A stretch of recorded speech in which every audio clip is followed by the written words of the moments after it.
As one family, let us begin our celebration with our act of faith. In the name of the Father, and of the Son, and of the Holy Spirit. Amen. The grace of our Lord Jesus Christ, and the love of God, and the communion of the Holy Spirit be with you all. And with your spirit. Sisters and brothers in Christ, let us acknowledge our sins and so prepare ourselves to celebrate the sacred mysteries.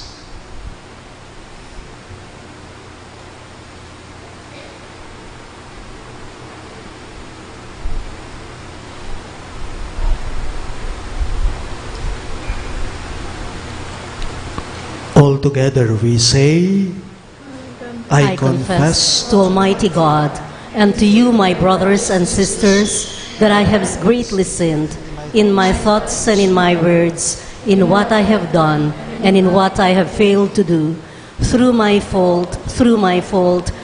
most grievous fault. Therefore I ask the Blessed Mary, ever Virgin, all the angels and saints, and you, my brothers and sisters, to pray for me to the Lord our God. May Almighty God have mercy on us, forgive us our sins, and bring us to everlasting life. Amen.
Gloria in excelsis Deo.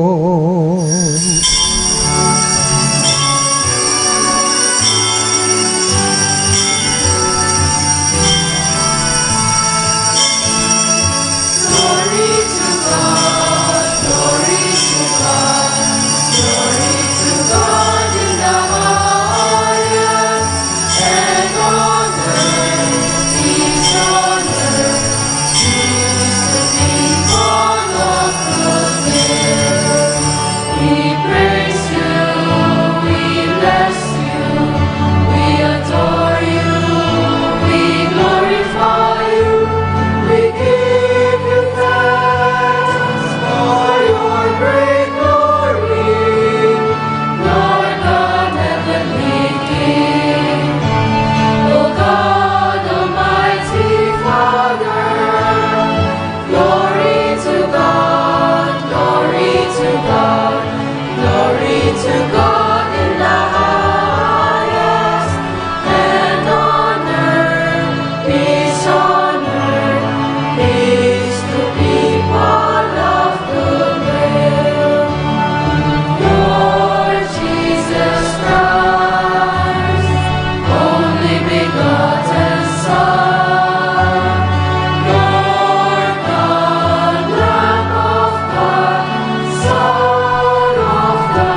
Jesus Christ, with the Holy Spirit, in the glory of God the Father.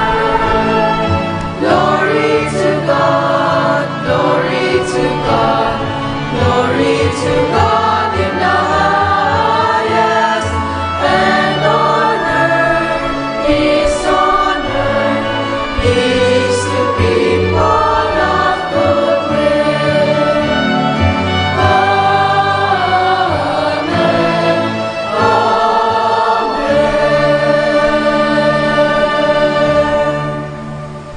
Let us pray. Keep your family safe, O Lord, with unfailing care, that relying solely on the hope of heavenly grace, they may be defended always by your protection, through our Lord Jesus Christ, your Son, who lives and reigns with you in the unity of the Holy Spirit, one God, forever and ever. Amen.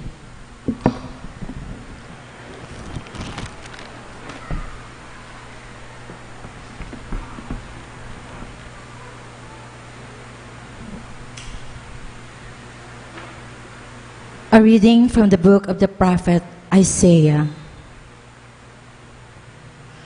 Thus says the Lord, share your bread with the hungry, shelter the oppressed and the homeless, clothe the naked when you see them, and do not turn your back on your own. Then your light shall break forth like the dawn, and your wound shall quickly be healed. Your vindication shall go before you, and the glory of the Lord shall be your rear guard. Then you shall call, and the Lord will answer. You shall cry for help, and he will say, here I am. If you remove from your midst oppression, false accusation, and malicious speech, if you bestow your bread on the hungry and satisfy the afflicted, then light shall rise for you in the darkness, and the gloom shall become for you like midday. The word of the Lord. Thanks be to God.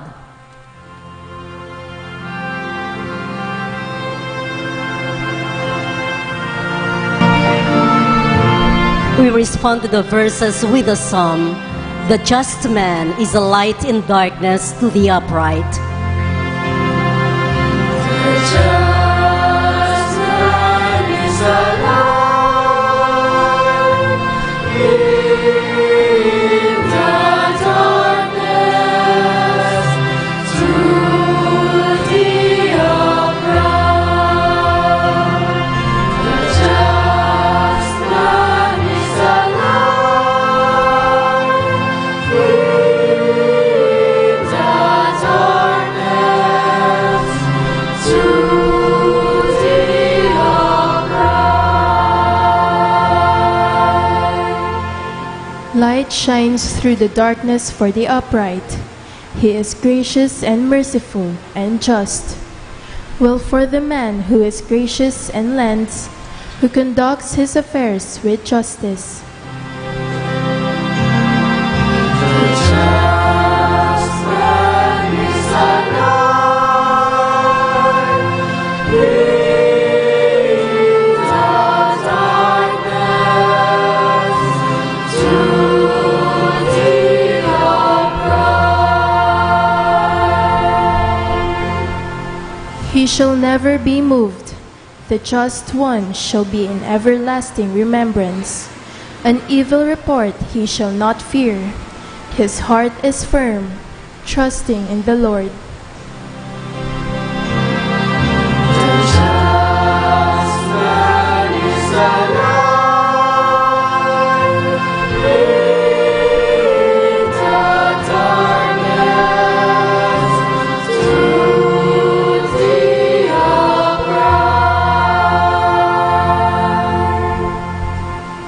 His heart is steadfast. He shall not fear. Lavishly he gives to the poor. His justice shall endure forever. His horn shall be exalted in glory. The just man is alive, brings the darkness to the upright. The just man is alive, brings the darkness to the upright.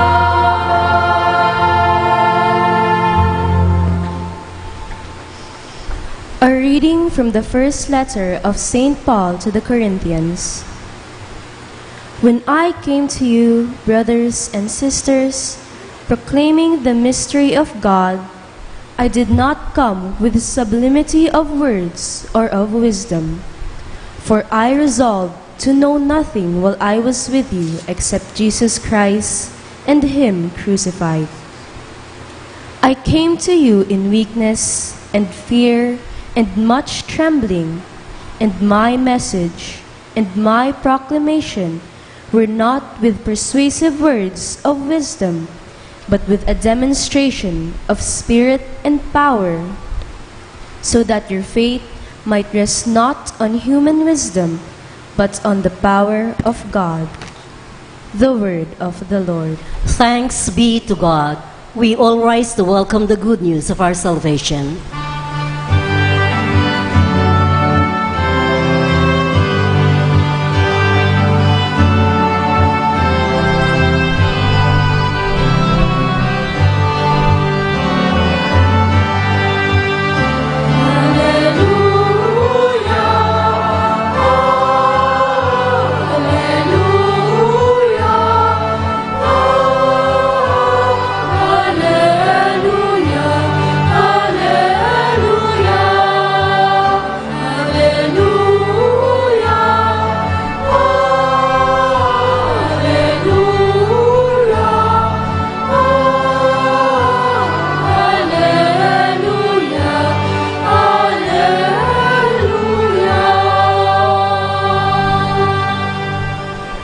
Altogether, I am the light of the world, says the Lord. Whoever follows me will have the light of life.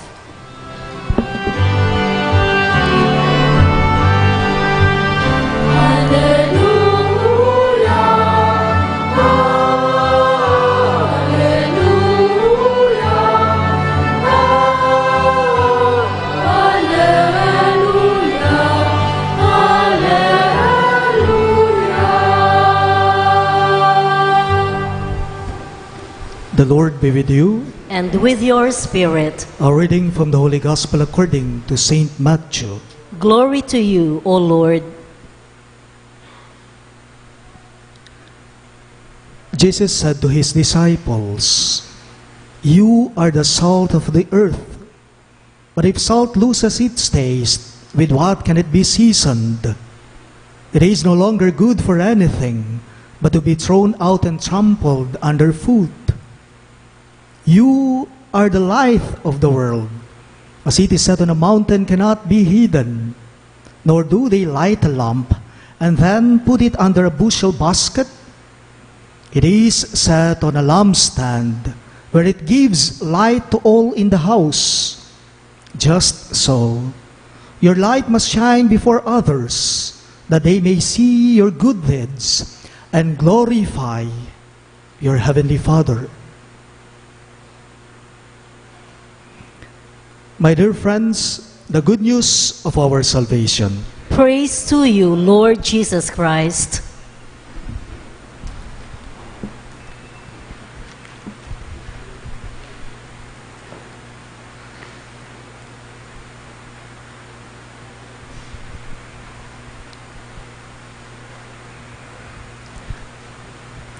Ang buwan daw po ng Pebrero ay buwan ng mga puso.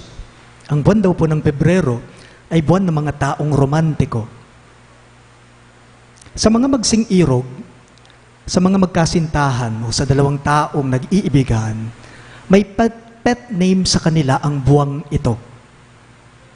May tawagan ng puso sila sa isa't isa. Ano po ito? Napakasimple lang. Happy Valentine, dear. Ito, sigurado, ang sinasabi ng taong umuibig sa iniibig niya. Happy Valentine, dear. Sige, mas gawin nating matamis. Happy Valentine, sweetie. Happy Valentine, baby. Happy Valentine, honey. Happy Valentine, darling. Ang gandang pakinggan, matamis ang tawagan sa isa't isa kaysa sa mga salitang, hoy, happy Valentine sa'yo. O kaya naman, oh, ito ang rosas mo. O ito ang Valentine card mo. Kung pag-ibig po ang ipinapahiwatig mo, kung pag-ibig nga naman ang ipinapadama mo, dapat binabagay mo rin ang tawag mo dito. Hindi po ba? Halimbawa, baby, halika na, kain na tayo. O kaya naman, dear, halika na dito, kape na tayo. O darling, tayo nang mag-jogging. Mas masampatya king amanong siswan king kapampangan. Nga tamo wari. Ojo, kaluguranda ka. Ojo, kaluguranda ka. Matamis kadalasan ang pet name o tawagan ng magsing-irog nga naman. Matamis kadalasan ang pet name o tawagan ng mga magkasintahan. Bakit? Kasi matamis din po ang halaga ng pag-iibigan nila. Narinig po natin ang ating ebanghelyo ngayong linggong ito. May pet name din po. May tawag din po si Jesus sa kanyang mga disipulo sa ating pagbasa ngayong linggo. Jesus said to His disciples, "You are the salt of the earth," He said. Kayo ang asin sa sanlibutan, sabi ni Jesus sa mga alagad niya. Paalala lang po, asin ang ginamit ni Kristo at hindi minatamis, hindi sugar. Asin ang pet name na sinabi ni Jesus sa kanyang mga disipulo. Sige nga. Subukan po natin itong tinutukoy mismo ni Jesus sa mga alagad niya. Halimbawa, ayo ang sabi mo sa mister mo, kaya sa misis mo, ayo, halika na, kain na tayo. Ang ibig sabihin pala ng salitang ayo, short for iodized salt. Halika na, kain na tayo. O sige, mas gawin nating mas matamis. Be, dini ka na, lapit ka na, kape na tayo. Be, halika na, kape na tayo. Sa madaling salita, ang kahulugan pala ng salitang be ay alubebe. Halika na, kape na tayo. Pwede nang maging pet name ang mga ito.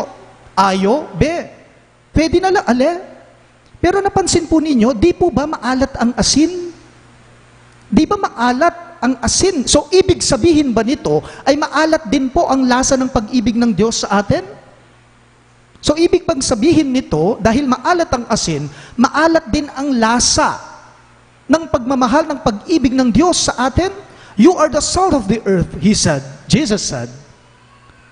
Pang Valentine message po, ang tinutukoy o sinabi ni Jesus sa ating ebanghelyo na nagkataon, natuon din po ito mismo sa buwan ng Pebrero. Tanong ko lang po, sa papaanong paraan kaya magiging salita ng puso ang asin? Sa papaanong paraan po kaya magiging kalasa ng pusong sagrado ang asin? Paano kaya magiging kalasa ng pag-ibig ng Diyos ang asin? In short, paano kaya tayo magiging asin sa sanlibutan? Paano ka magiging asin ng mundo? How can we become salt of the earth? 2 points here. 2 points at least. First, asin tayo ng mundo sa dalawang paraan. Una, hinahalo po natin ang Diyos sa mundo. Tayo po ang pansahog niya upang ang lahat-lahat ay magkakaroon ng lasa. Okay? Sa samot nga pong Ginoo, Hinahalo natin ang Diyos sa mundo, tayo ang ingredients niya, tayo ang pansahog niya upang ang lahat-lahat ay magkakalasa. Kailanman po, hindi po maglalasang Diyos ang mundo kung wala tayo. Eya po maglasa nga pong ginuing yato nung alata mo.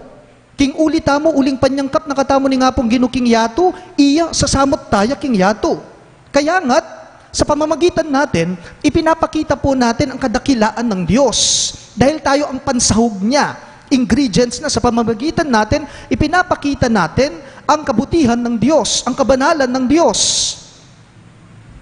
Hinahalo natin siya sa mundo, tayo ang pansahog niya upang lahat-lahat ay magkakalasa. Pangalawa po, banayad lang, napansin ninyo, tahimik lang na naglalasang Diyos, nagkakaroon ng lasang Diyos ang mundo sa pamamagitan mo, sa pamamagitan natin. Kailanman po ay hindi po magkakaroon ng lasa ang anumang bagay na hindi natunaw. Eya po maglasa ing emelaso, antiyang asin, ememomo, ememan mo apansin. Eya maglasa ing melaso, mengariyang asin, ememan mo apansin. Alam po ninyo, tahimik lang ang asin Tahimik lang ang asin, banayad lang ang asin. Ang asin, hindi po ang sarili niya ang binabandera o binibida niya. Ang asin hindi ang sarili niya ang pinapahalagahan niya, kundi ang epekto nito mismo sa iba. Ang epekto niya, yun yung pinapakita niya. Ing asin, ing panyaws na pansin, aliwa ing sarili na, nune ing epekto na niti, karing sa sangkapana. Halimbawa, kapag ka natikman mo o tinikman mo ang anumang pagkain na nasangkapan sa asin, hindi mo namang sasabihin na, ang sarap ng asin, kamo? Hindi. You won't say that. Kapag ka natikman mo ang anumang pagkain na nasangkapan sa asin, ang salitang sasabihin mo, sigurado ay ito, ang sarap ng balot. Isa pa nga, kahit tumataas na ang presyon mo, ang sarap ng balot. O kaya naman, ang sarap ng french fries. Bili pa nga ako ng isa. Sabi po nila, nakakawalan daw ng gana ang pagkain kung walang asin. What does salt bring to our food? Salt defines and gives taste to our food. It brings out the flavor of what we eat. Paalala lang, ang lasa po ng asin ay hindi para sa sarili niya. Ang lasa ng asin ay para sa mga sinasangkapan niya. Ang lasa ng asin ay hindi para sa sarili niya, kundi ang lasa nito ay para sa mga sinasangkapan niya. Halimbawa, isa kang guro. Ang lasa mo bilang isang guro ay wala sa lesson plan mo. Kundi, ang lasa mo bilang isang guro, yan ay makikita mo sa mga estudyanteng tinuturuan mo. Wow, madam, wow, sir, wow, teacher. Ang gagaling naman, ang tatalino naman ng mga estudyante mo. Walang bumabagsak, ang tataas ng mga gradong nakukuha nila sa mga exams nila. Yung epekto. O kaya naman, isa kang barbero. Ang lasa mo bilang isang barbero, wala sa gunting na hinahawakan mo.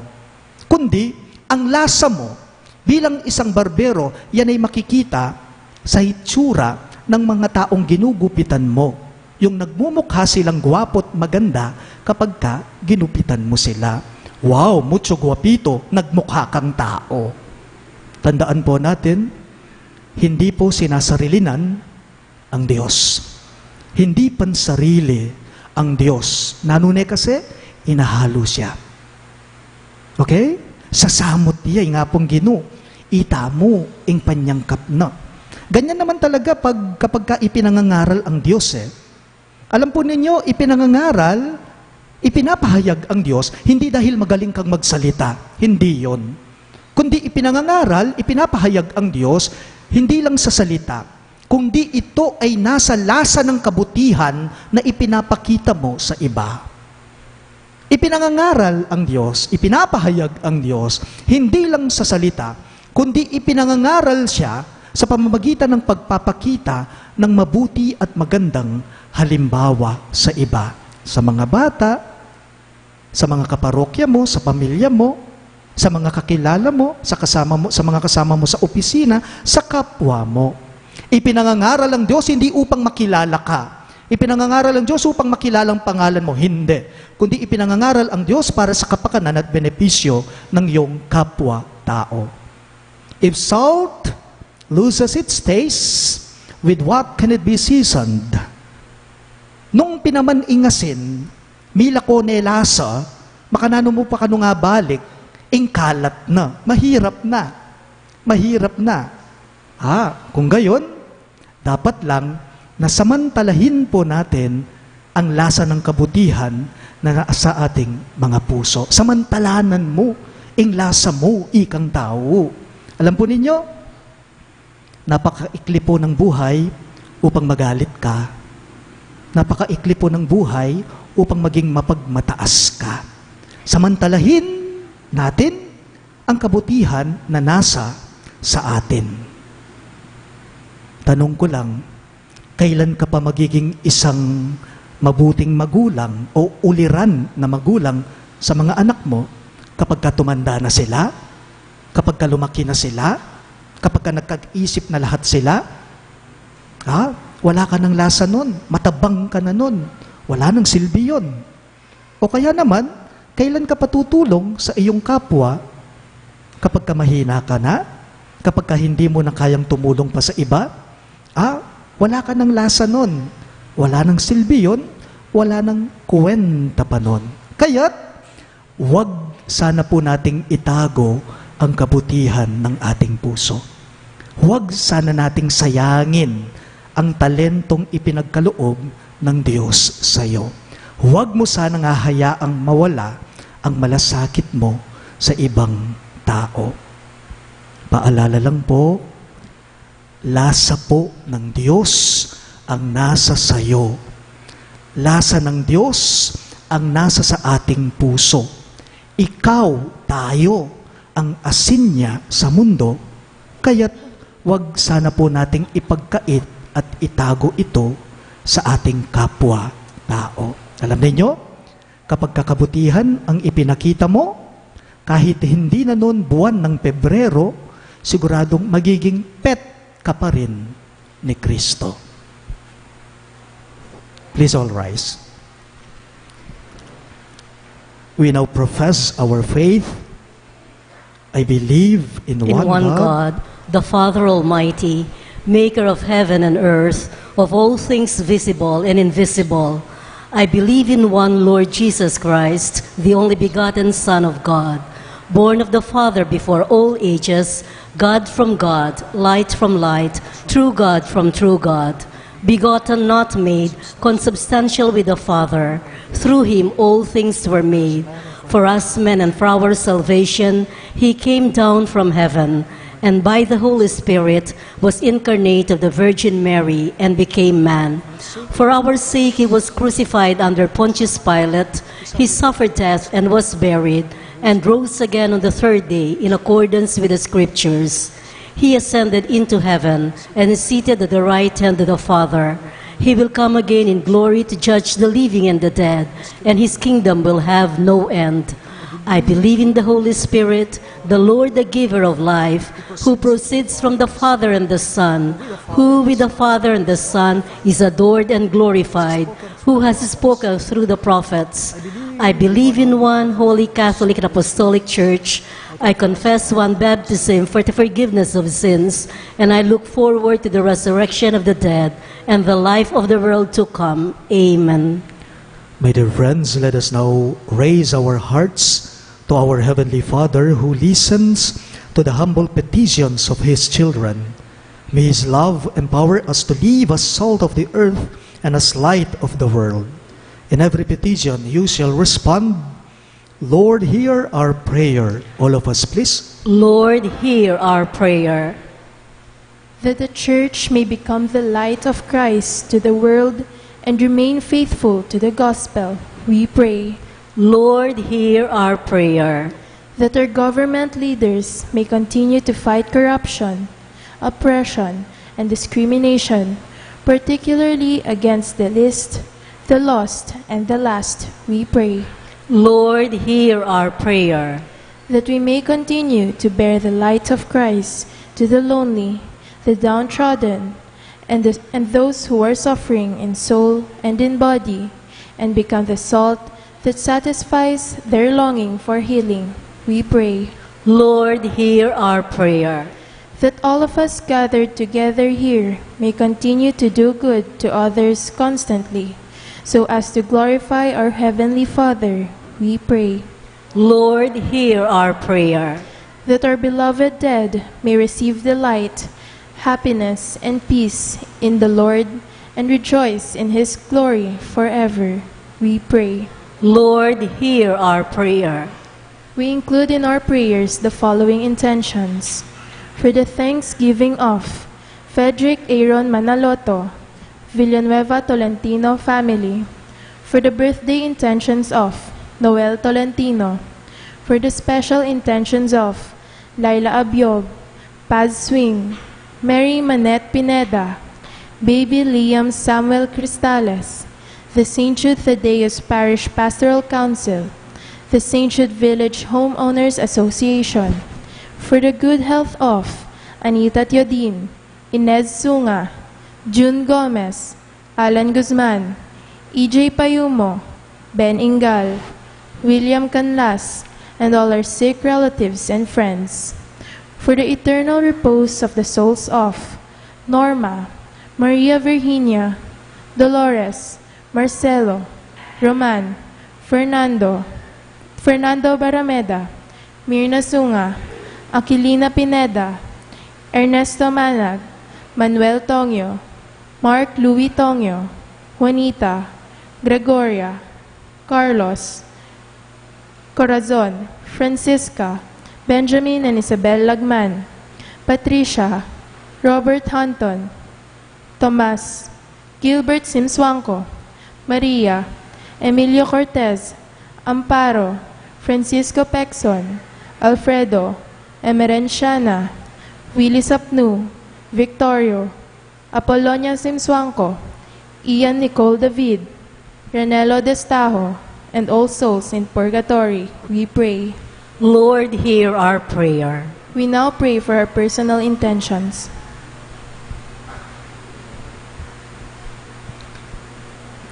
Heavenly Father, let the light of your salvation shine upon us. Help us to become your true light of love in our service to others. We ask this through Christ our Lord. Amen.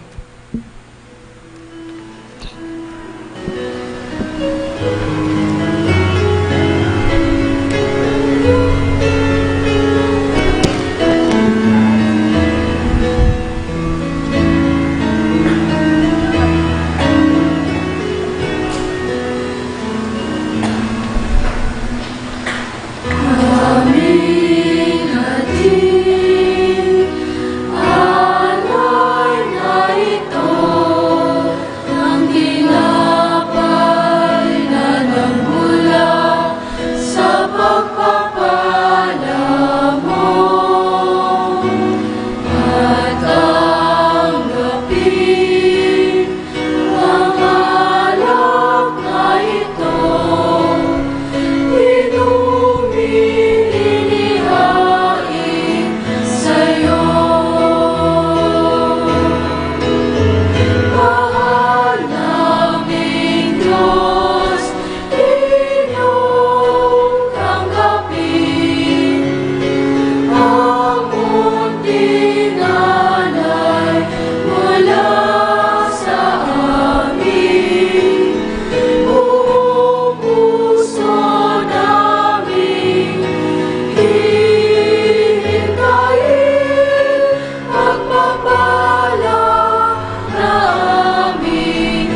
Please rise for the incensing.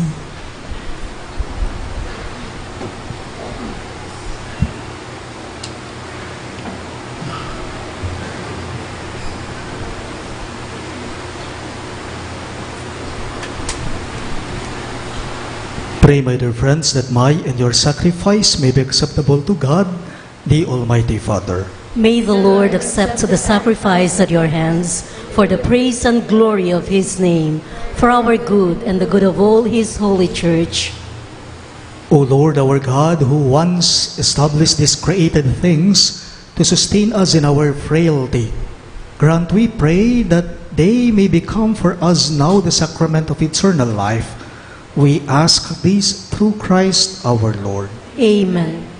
The Lord be with you. And with your spirit, Lift up your hearts. we lift them up to the Lord. Let us give thanks to the Lord our God. It is right and just. It is truly right and just, our duty and our salvation, always and everywhere to give you thanks, Lord, Holy Father, Almighty and Eternal God.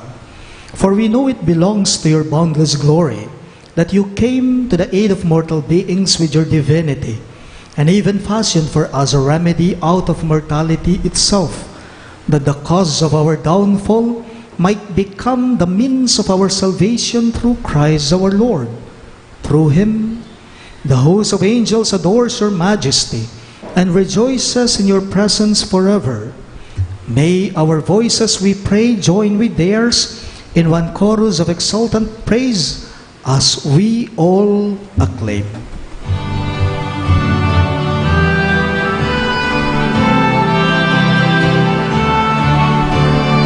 Holy, holy, holy, Lord God of hosts, heaven and earth are full of your glory, full of your glory. Hosanna in the highest, Hosanna in the highest. Blessed is he who comes in the name of the Lord. Hosanna in the highest, Hosanna in the highest, Hosanna in the highest, Hosanna in the highest.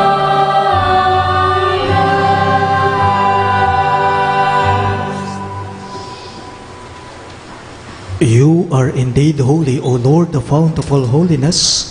Make holy, therefore, these gifts, we pray, by sending down your Spirit upon them like the dewfall, so that they may become for us the body and blood of our Lord Jesus Christ. At the time he was betrayed and entered willingly into his passion, he took bread, and giving thanks, broke it and gave it to his disciples, saying, "Take this, all of you, and eat of it. For this is my body, which will be given up for you."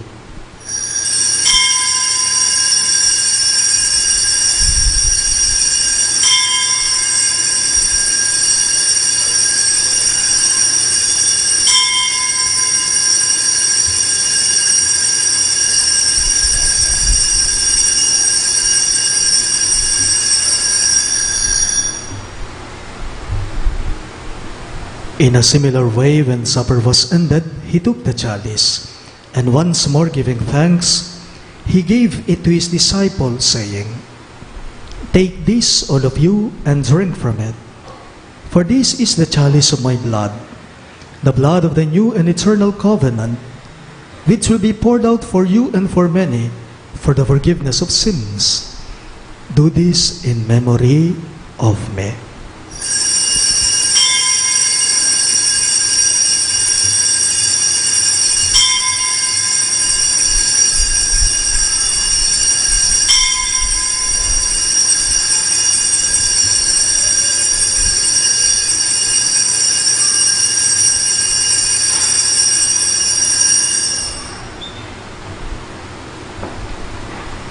The mystery of faith.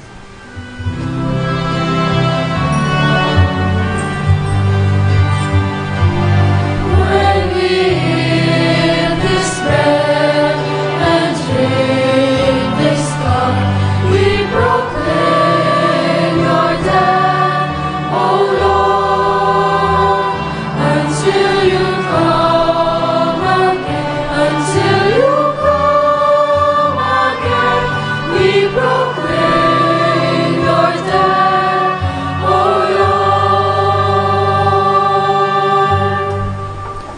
Therefore, as we celebrate the memorial of his death and resurrection, we offer you, Lord, the bread of life and the chalice of salvation, giving thanks that you have held us worthy to be in your presence and minister to you.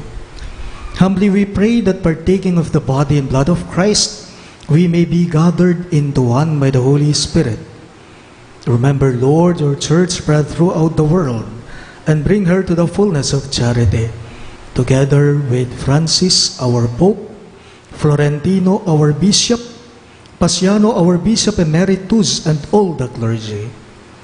Remember your servants, Norma and Ernesto, whom you have called from this world to yourself.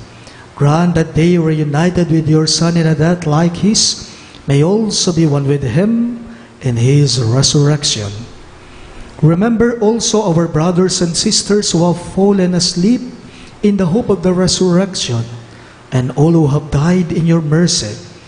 Welcome them into the light of your face. Have mercy on us all. We pray that with the Blessed Virgin Mary, Mother of God, with Saint Joseph, her most chaste spouse, with the blessed apostles, Saint Jude Thaddeus, our patron saint, and all the saints who have pleased you throughout the ages, we may merit to be co-heirs to eternal life, and may praise and glorify you through your Son, Jesus Christ. Through him, with him, and in him, and the unity of the Holy Spirit, all glory and honor is yours, Almighty Father, forever and ever.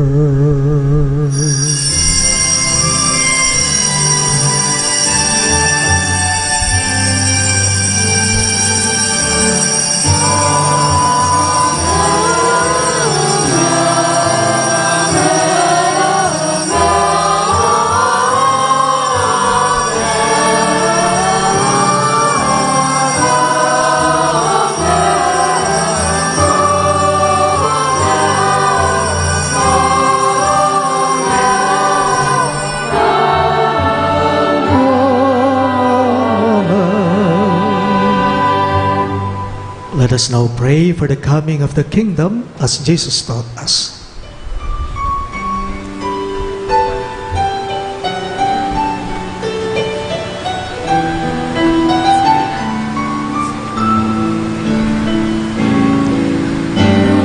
Ama namin, sumasalangit ka, sambahin ang ngalan mo, mapasa amin ang kaharian mo, sundin ang loob mo dito sa lupa para nang sa langit. Bigyan mo po kami ngayon ng aming kakanin sa araw-araw, at patawarin mo kami sa aming mga sala, para ng pagpapatawad namin sa nakakasala sa amin. At huwag mo kaming ipahintulot sa tukso, at iadya mo kami sa lahat ng masama.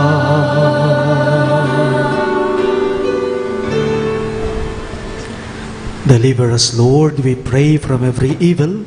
Graciously grant peace in our days, that by the hope of your mercy, we may be always free from sin and safe from all distress, as we await the blessed hope and the coming of our Savior, Jesus Christ.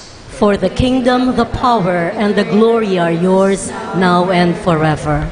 Lord Jesus Christ, who said to your apostles, "Peace I leave you, my peace I give you," look not on our sins, but on the faith of your church, and graciously grant her peace and unity in accordance with your will, who live and reign forever and ever. Amen. The peace of the Lord be with you always. And with your spirit. Let us offer each other the sign of peace. Peace be with you.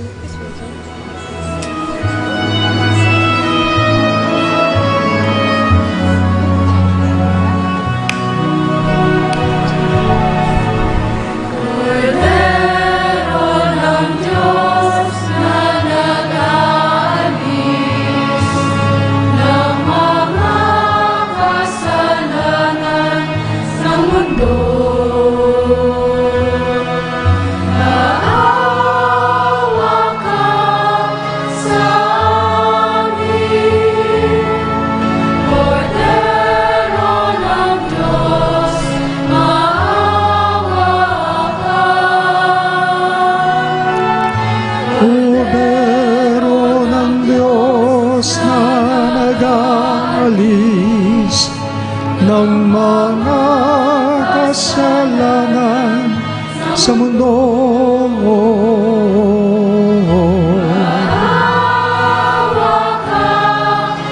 Maawa ka sa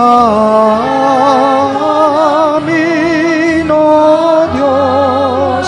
Maawa ka, Kordero ng Diyos na nag-aalis ng mga kasalanan sa mundo.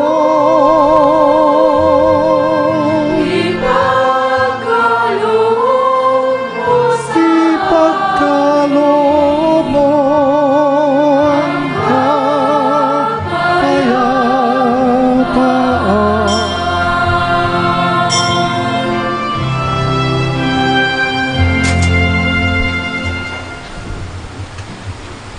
Behold Christ Jesus our Lord. He is the Lamb of God who takes away the sins of the world. Happy are those who are called to His supper.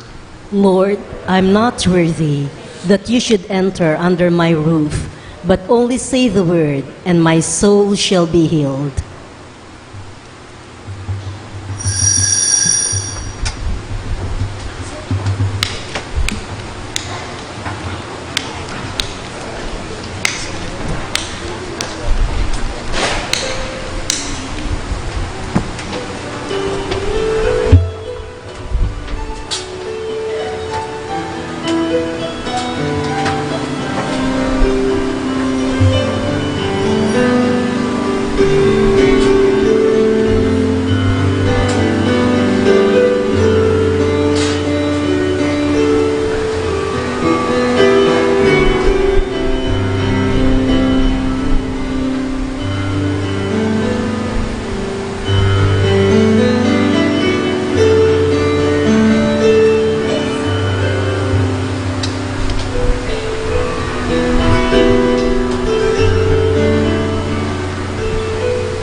darkness thought escapes. Behold my shield, my King, and my God.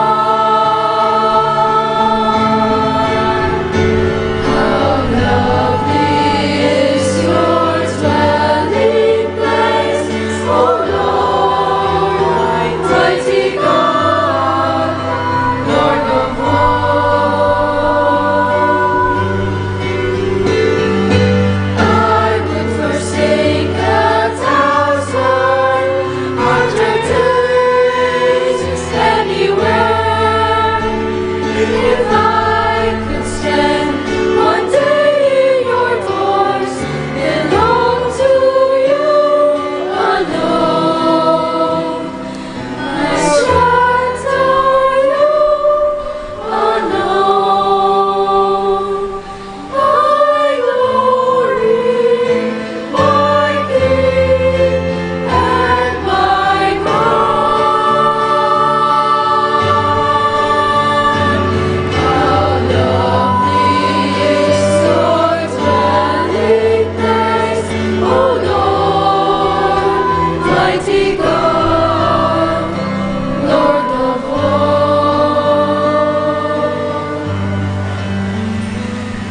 How lovely is your dwelling place, O Lord, mighty God, Lord of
Let us pray.